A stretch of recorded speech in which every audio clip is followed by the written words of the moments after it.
Bom dia a todos. Hoje é dia 19 de março de 2019. Mais uma vez aqui para gravar um vídeo para dividir com os colegas aí da página e dividir um pouco do evangelho que eu tenho vivido no último ano e 7 meses, eu e a minha esposa. E quão grato nós estamos a Deus pela palavra dele, pela palavra que nos traz esperança, nos traz salvação, que supriu as nossas necessidades com relação aos recursos, quando nós mais precisávamos, quando nós nos vimos numa situação muito difícil, devendo a pessoas, devendo o local onde nós morávamos e, de certa forma, envergonhando o nome de Deus. Por quê? Porque tudo que nós fazíamos era em cima de uma fé de resultados, em cima de uma fé de promessas que, se nós fizéssemos a nossa parte, Deus ele teria a obrigação de nos atender, de resolver os nossos dilemas e problemas. E com isso a gente foi comprando em nome da fé, conquistando em nome da fé, mas de certa forma nós envergonhamos o nome de Deus, porque ficamos devendo pessoas, instituições. E 1 ano e 7 meses depois, graças a Deus, hoje nós não temos mais dívidas. Nós, graças a Deus, conseguimos cumprir os nossos compromissos e, de certa forma, vivendo o verdadeiro evangelho. Ou seja, nós não precisamos cobrar de Deus, até porque isso não compete a nós, mas de confiar verdadeiramente que Deus iria suprir as nossas necessidades quando nós confiássemos tão somente nele, quando nós obedecêssemos a palavra dele. E aqui o obedecer está muito ligado a crer, a viver e crer que ele iria nos suprir as nossas necessidades, porque isso foi promessa dele. Então, se nós crêssemos no que ele nos prometeu, que ele supriria as nossas necessidades, que ele não iria nos deixar faltar nada, a gente ia sair daquela situação. E foi exatamente o que nós fizemos, eu e a minha esposa. Nós cremos que Deus estava no controle de todas as coisas, mesmo quando nós não entendíamos, nós críamos que ele estava no controle de todas as coisas, porque ele falou que estaria conosco todos os dias, até a consumação dos séculos. E os todos os dias aqui não é só nos dias bons, mas principalmente nos dias maus, quando nós nos vemos desamparados, quando nós nos vemos sem recursos, quando nós vemos as datas se aproximando e os compromissos chegando e a gente não tem condição de quitá-los ou de pagá-los. E pela palavra de Deus e pelo seu santo evangelho nós percebemos que aquilo que nós estávamos aprendendo dentro da instituição universal não tinha nada a ver com o evangelho de Deus e com o que Deus queria de nós. E aí nós passamos a viver o verdadeiro evangelho e nos submetermos em obediência à palavra de Deus. E aqui submeter em obediência não tem nada a ver com sacrifício, ou dar ofertas, ou colocar dinheiro em envelopes, mas tem muito a ver sim em obedecer e em crer que Deus está no controle de todas as coisas, que nós não poderíamos fazer nada que movesse a mão de Deus a nosso favor. Nós não poderíamos mudar o curso de alguma coisa se Deus não quisesse. Se Deus, é mais ou menos assim, se Deus fizer, ele é Deus, se Deus não fizer, ele continua sendo Deus. Tem até uma canção que fala isso, mas eu não vou falar de canção, eu vou falar da palavra de Deus, porque muitas vezes a canção ela traz uma mensagem muito bonita, mas nem sempre essa mensagem que a canção traz, quando mesmo utilizando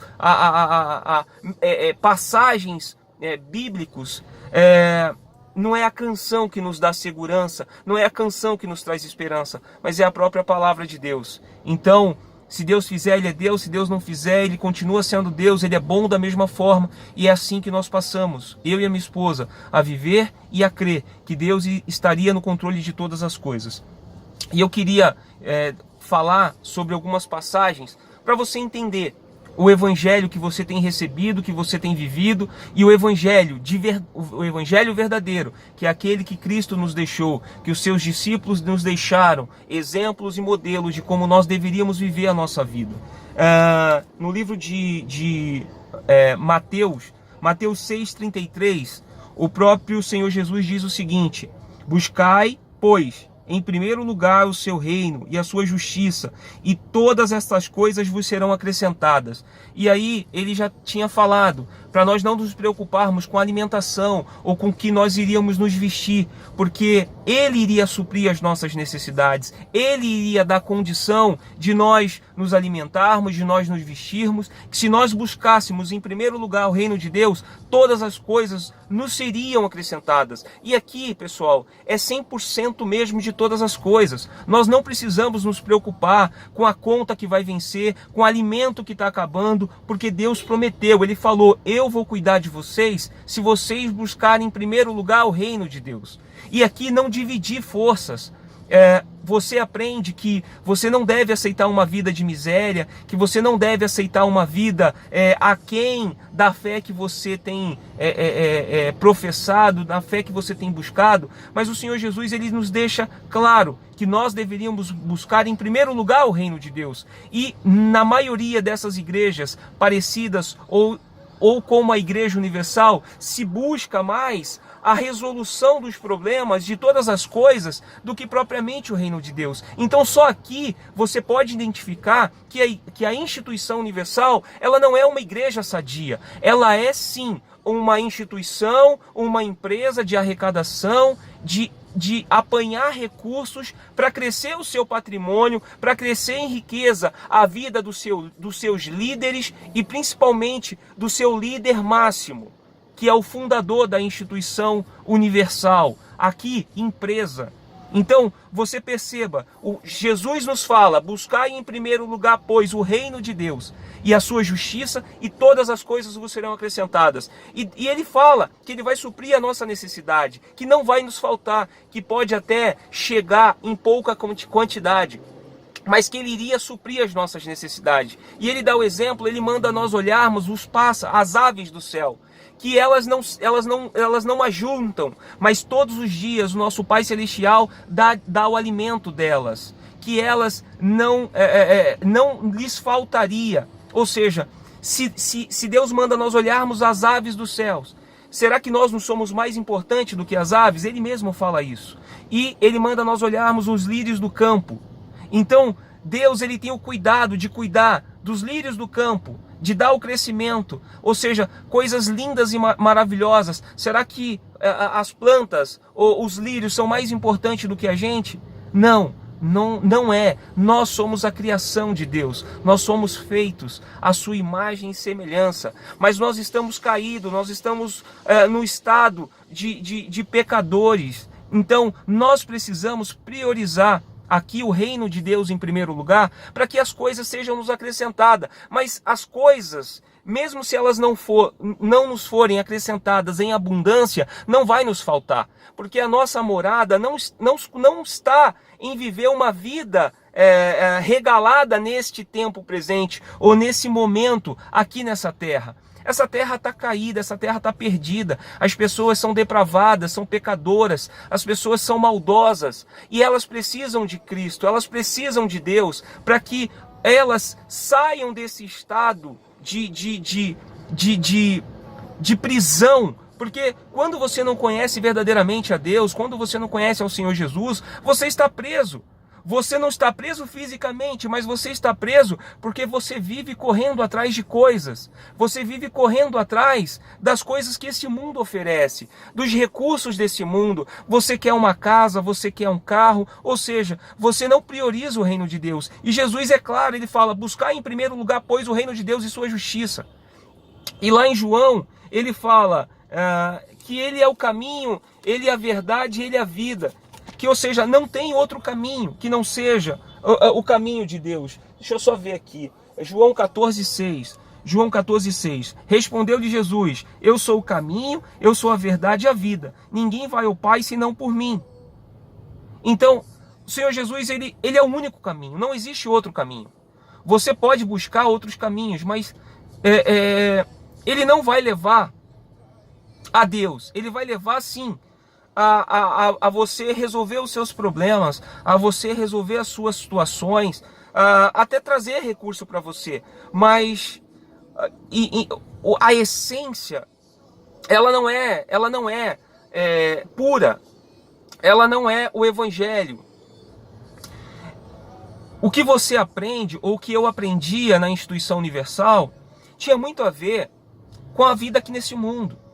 De querer glorificar a Deus com as coisas terrenas, e ser bem sucedido, e ser cabeça, em ter uma empresa, uma boa profissão, em ter carro, casas, coisas que eles falam que é para glorificar a Deus, quando na verdade não é.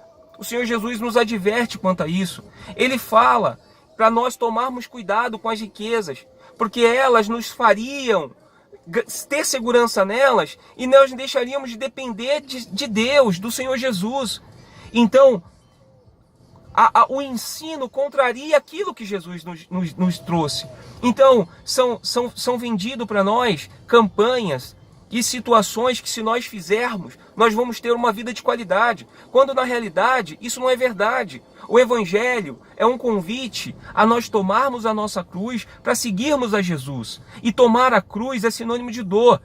Você não viu Jesus sorrindo na cruz. Você não viu Jesus com satisfação na cruz. Ele estava ali pelo meu e pelo seu pecado. Ele estava ali para cumprir uma ordem que tinha sido dado a Deus, que ele deveria passar por aquilo, para que nós fôssemos resgatados, para que nós voltássemos a ter um relacionamento saudável com Deus. Então Jesus, ele cumpriu, naquela cruz ele sofreu, ele gemeu, ele padeceu, ele sentiu dor.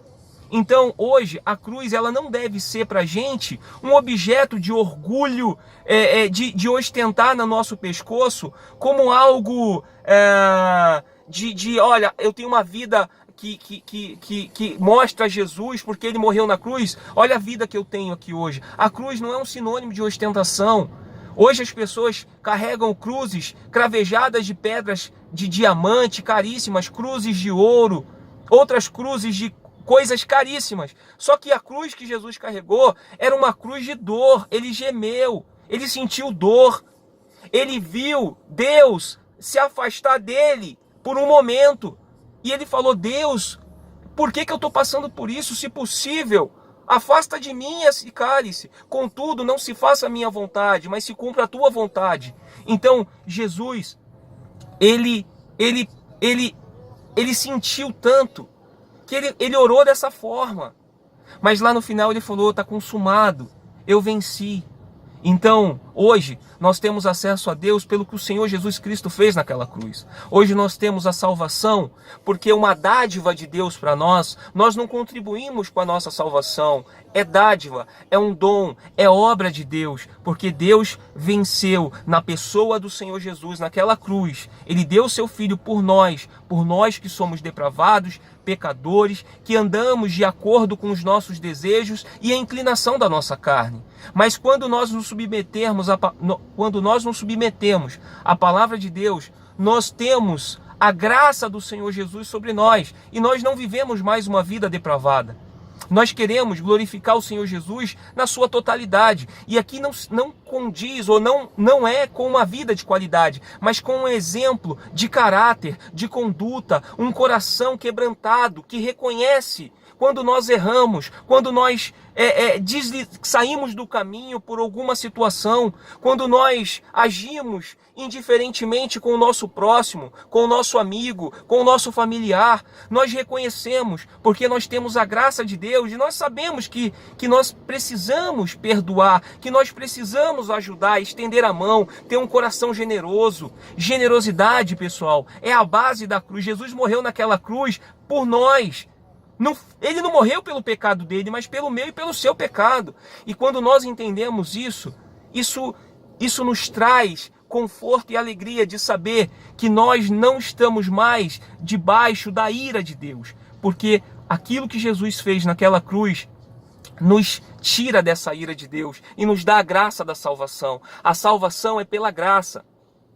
Nós somos salvos por graça, para que ninguém se glorie.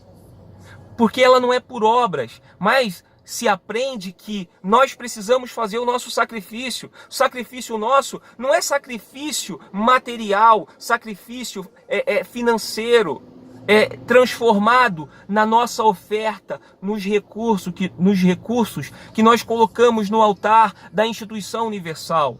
O dinheiro que entra lá é investido não em pessoas no ganho de almas, mas é investido, na sua maioria, na compra do poder, na compra de coisas que não agregam o reino de Deus, ou que não levam as pessoas ao reino de Deus. Para que eu vou investir em banco? Para que eu vou investir em televisão? Quando, na verdade, tudo que eu faço é vender as coisas que esse mundo consome. Porque o que eu tenho para falar do evangelho, do amor de Deus, eu faço o contrário.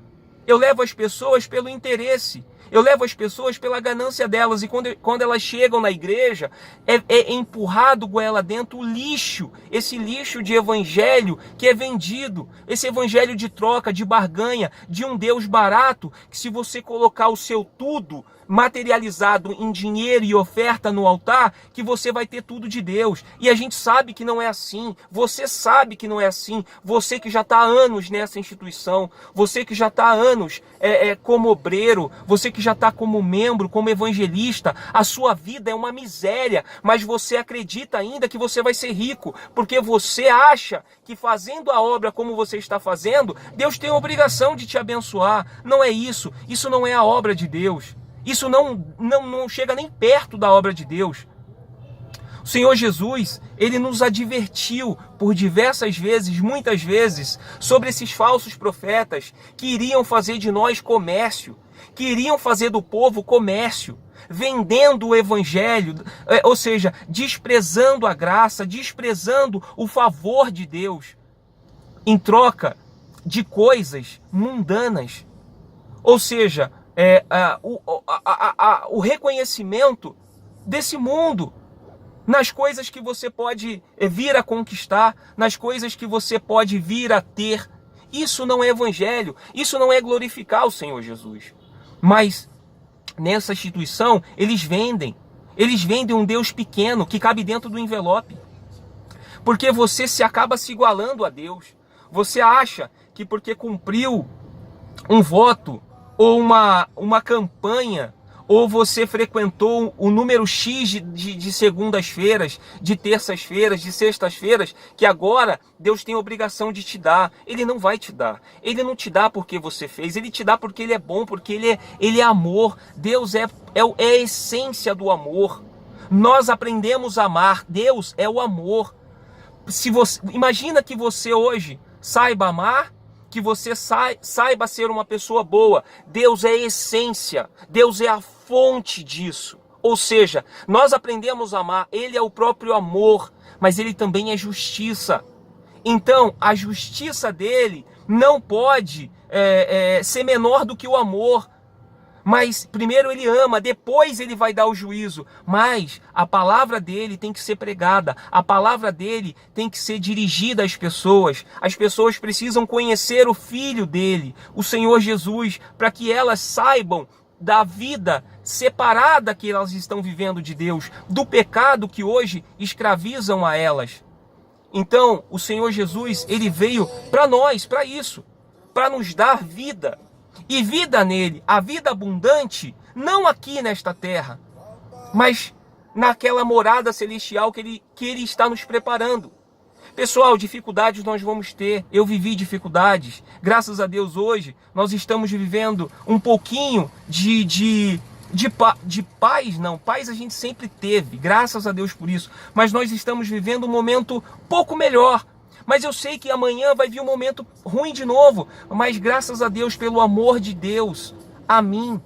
Graças a Deus pela graça do Senhor Jesus, que me dá condição de vencer todos os dias. Primeiro, vencer o pecado, vencer esse mundo caído, esse mundo corrupto.